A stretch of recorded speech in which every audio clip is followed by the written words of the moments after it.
এবার আসি reception day যেটা আমার হয়েছিল সেটা হচ্ছে যে প্রথম দিন ছিল গুরুদ্বারায়, মানে রিসেপশনের দিনকে 24শে জানুয়ারি বিয়ে। আমাদের প্রথমে বিয়েটা বাঙালি মতো হয়ে গেছিলো, তারপরে রিসেপশন। তো রিসেপশন তো বিকেলে আমরা রেখেছিলাম, কিন্তু সকালে আমরা রেখেছিলাম গুরুদ্বারা, মানে শিখ ওয়েডিং যেটা, সেটা গুরুদ্বারাতে ফেরা নিয়ে ওদের মতে যে বিয়েটা হয়, যেভাবে বিয়েটা হয় সেইভাবে গুরুদ্বারাতে খুব ছোট্ট টাইম স্প্যানের মধ্যে একটা অকেশন আমরা করেছিলাম। আর ওখানে বিয়ের রিচুয়ালসগুলো আমরা ওখানেই সেরেছিলাম, মানে শিখ মতে যে বিয়েটা হয়। তো আমি যে লেহেঙ্গাটা পরেছিলাম, গুরুদ্বারাতে যে লেহেঙ্গাটা পরেছিলাম, সেই লেহেঙ্গাটা আমার ডিজাইন করেছিল দীপ্তরূপ দাস। আমি এগেইন দীপ্তরূপ দার নাম্বার দিয়ে দেবো। লেহেঙ্গাটা বানানো যখন আমি ভাবছিলাম যে আমি লেহেঙ্গা পরবো, তখন থেকেই আমি ভেবেছিলাম যে লেহেঙ্গা যখন আমি পরবো তো আমি ডেফিনেটলি আমি দীপ্তরূপদারই লেহেঙ্গা পরবো। বিকজ কলকাতার মধ্যে আমার তো বেস্ট লাগে, মানে কলকাতার মধ্যে কোনো ডিজাইনারের লেহেঙ্গা যদি আমার চোখে লাগে সেটা হচ্ছে দীপ্তরূপদা। মানে এত সুন্দর ওর লেহেঙ্গার কাজ, আর প্রচুর কালেকশন, প্রচুর, মানে কি কালার চাই ও সেই কালারেরই বানিয়ে দেবে। মানুষটা এতটাই ভালো, এবং আমাকে একদম সময় মতন ওই লেহেঙ্গাটা পুরোটা আর কি ও ডিজাইন আমাকে যখন মেটেরিয়ালস দেখায় যে আমি এই মেটেরিয়ালসটা চুজ করছি, 2-3টে দেখিয়েছিল, তার মধ্যে আমি যে লেহেঙ্গাটা পরেছিলাম সেই লেহেঙ্গাটা আমি চুজ করেছিলাম যে না আমার এই মেটেরিয়ালসের উপরেই চাই। তারপরে ও আমার আর কি আমার অনুযায়ী পুরো লেহেঙ্গাটা বানায়।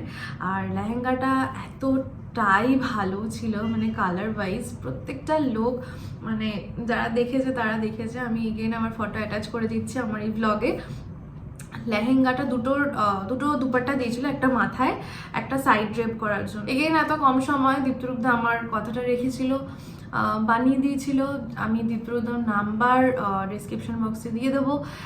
যারা এরকম ধরনের লেহেঙ্গা বানাতে চাও, ডেফিনেটলি একটু কস্টলি, অ্যাপ্রক্স 50,000 to 60,000 মতন পড়ে যাবে বানাতে ওরকম হেভি লেহেঙ্গা, ওরকম সুন্দর কাজ করা। তারপরে আমার বিকেলে আর একটা ইভেন্ট ছিল রিসেপশন। এই যে তোমরা দেখে বুঝতে কতটা পারছো আমি জানি না, বাট শাড়িটা প্রচন্ড ভারী, মানে আমার মনে হচ্ছে আমি কোলে হয়তো একটা 5 বছরের বাচ্চাকে নিয়ে আছি। শাড়িটা এতটাই ভারী। শাড়িটা ভারী হওয়ার একটা বিশেষ কারণ হচ্ছে অল ওভার শাড়িটাতে এরকম সুতোর কাজ আর এরকম জমকালো স্টোনের কাজ করা। এই যে এটা হচ্ছে শাড়িটার ইয়েটা, পার সেকশনটা, আর এটা হচ্ছে এই সুতোর কাজ করা। এই শাড়িটা আমি কিনেছি বড় বাজারের বাহুরানি বলে একটা শপ আছে, সেই শপটা থেকে। এটার প্রাইস অ্যাপ্রক্স 15,000 to 20,000 মধ্যে পড়েছিল। তোমরা এই শাড়িটা দেখো, শাড়িটা ভীষণ সুন্দর, ভীষণ ভীষণ।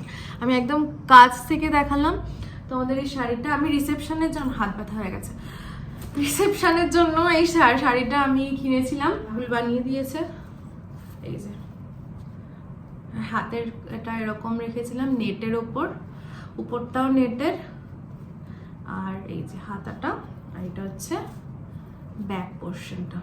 প্রত্যেকটা ব্লাউজের কে বানিয়েছে আর বলছি না, কারণ প্রত্যেকটা ব্লাউজই রাহুলের বানানো, প্রথমেই আমি বলে দিয়েছি। এই যে লজ্জা বস্ত্রের শাড়ি, এটা ছিল আমার লজ্জা বস্ত্রের শাড়ি। এই যে লজ্জা বস্ত্রের শাড়িটা আমি দেখিয়ে দিচ্ছি কাছ থেকে। এটা আমি কিনেছিলাম শ্রীনিকেতন থেকে। এটার প্রাইসও ওরকমই অ্যাপ্রক্স 1,500 টাকার মতন। তো এই যে এই শাড়িটাও খুব সুন্দর। এটা আমি গায়ে হলুদেও পরবো বলে ভেবেছিলাম, কিন্তু এটা আর গায়ে হলুদে পরিনি, কারণ এর মধ্যে হলুদের থেকে না, এটাও সেম ডুয়াল টোন, হলুদের থেকে একটু পিঙ্ক অরেঞ্জিশ একটু বেশি, সেই কারণে আর এটা আর পরা হয়নি গায়ে হলুদে। আমার মনে এই শাড়িটাই ছিল, এই শাড়িটা আমি পরেছিলাম। আর এই শাড়িটার সাথে রাহুলের বানানো এই ব্লাউজটা দিয়ে আমি এই শাড়িটা পরেছিলাম। দেখিয়ে দিলাম তোমাদেরকে। তোমাদের আশা করি যাবতীয় যা ডিটেলস তোমরা যতটুকু পেরেছি, যতটুকু আমার মনে আছে, আমার মনে হয় তোমাদের হেল্প হবে।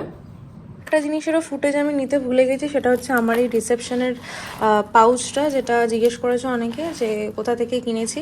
এটা আমি কিনেছিলাম বড়বাজারে, একদম সত্যনারায়ণ পার্কের ওই যেখানে আর কি সমস্ত লেহেঙ্গা ফ্যাঙ্গার দোকানগুলো রয়েছে, ওখানেই এরকম ব্যাগেরও 2-3টে বড় বড় দোকান রয়েছে, এবং ওই দোকান থেকে আমি এটা পারচেস করি। এটার প্রাইস পড়েছিল 2000 টাকা মতন।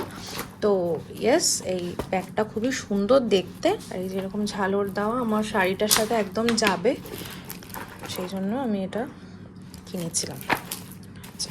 কামিং ব্রাইড রয়েছে, তারা শাড়ি, বিয়ের শাড়ি বা বিয়ের যাবতীয় যা যা অকেশন রয়েছে সেই অকেশনগুলোতে পরার জন্য চেষ্টা করবে সবসময় লাইট ওয়েট কিছু ক্যারি করার। নিজের উপর যেটা ভালো লাগবে সেটাই করবে, কারণ বিয়েটা তো একবারই করছো, মানুষ তো আসবে যাবে, খাবে, সমালোচনা করবে, চলে যাবে, কিন্তু স্মৃতি হয়ে থেকে যাবে কিন্তু তোমার এই মুহূর্তগুলো। তো তোমরা চেষ্টা করো যে নিজের বিয়ের মুহূর্তগুলোকে সুন্দরভাবে এনজয় করার। আমি তো আমার বিয়েতে ফাটিয়ে এনজয় করেছি, মানে কেউ এনজয় করুক চাই না করুক, আমি তো মানে মন খুলে এনজয় করেছি, যাতে আমার কোনো আগামী দিনে কোনো রিগ্রেট না থাকে। টেনশন তো একটা থাকেই ডেফিনেটলি, বিশেষ করে যাদের আমার মতন নিজের বিয়ে নিজেকেই দিতে হয়, লাইক নিজের বিয়ে সবটা নিজেকে করতে হয়, সেটা জুতো সেলাই থেকে চণ্ডীপাঠ যেটাই বলো না কেন। তো সেটা সেক্ষেত্রে একটু প্রেশার তো ডেফিনেটলি থাকে। আমার ক্ষেত্রে বা আমাদের ক্ষেত্রে, আমার আর মেহেরের ক্ষেত্রে মা বাবা ডেফিনেটলি পাশে থাকে মেন্টালি সাপোর্ট করার জন্য, বাট অধিকাংশ দায়িত্ব একটা টাইমের পরে কিনা তখন তারাও নার্ভাস ফিল করে, তারাও ঘাবড়ে যায়, তাদেরও তো বয়স হচ্ছে, তাদের উপর একা কত প্রেশার দেওয়া যায়। তো আমি একদমই সেটা চেয়েছিলাম না যে আমার মা বাবার উপর গিয়ে সেই প্রেশারটা পড়ুক। যতটুকু পেরেছি, যতটুকু চেষ্টা করেছি তোমাদেরকে জানানোর, কোথা থেকে কি পেয়েছি, কোথা থেকে কি কিনেছি না, প্রচুর জুতো ক্ষয় করে তারপর ফাইনালি আউটকামটা তোমরা এত অ্যাপ্রিসিয়েট করেছো। কোনোটা 3.2 মিলিয়ন, কোনোটা 6.9 মিলিয়ন, এখনো সেগুলোতে আর কি মানুষ কমেন্ট করে যাচ্ছে। এত এত ভালোবাসা, এত মানুষের ভালোবাসা তোমরা দিয়েছো, তার জন্য সত্যিই আমরা খুব ব্লেসড। এরকম একটা ইন্টারকাস্ট ম্যারেজে যে মানুষ এত পজিটিভভাবে নিয়েছে। হ্যাঁ, নেগেটিভ কমেন্ট তো ডেফিনেটলি আছে, একটা জিনিসের যেমন পজিটিভ দিক আছে তেমন নেগেটিভ দিকও থাকবে। তো নেগেটিভ জিনিসটাকে সাইডে রেখে আমরা পজিটিভ জিনিসটাকে অ্যাকসেপ্ট করব, আর অবশ্যই পজিটিভ কথা বলবো, কারণ নেগেটিভিটির কোনো জায়গা জীবনে না রাখাই ভালো।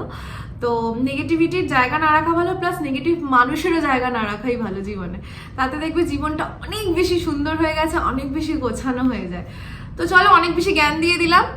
আজকের ব্লগটা তাহলে এখানেই শেষ করছি। খুব শিগগিরই ওয়েডিং জুয়েলারি কালেকশন আসছে তোমাদের জন্য। প্লিজ আমার চ্যানেলটাকে সাবস্ক্রাইব করো। আগামী দিনে আরও সুন্দর সুন্দর এরকম ইনফরমেটিভ ব্লগ আমি চেষ্টা করবো আমি যতটুকু জানি তোমাদেরকে জানানোর। তো চলো, আজকের মতন ব্লগটা এখানেই শেষ করছি। নেক্সট ব্লগ আসছে, তার জন্য অবশ্যই চ্যানেলটাকে সাবস্ক্রাইব করতে হবে। টাটা, সবাই খুব ভালো থেকো, সুস্থ থেকো।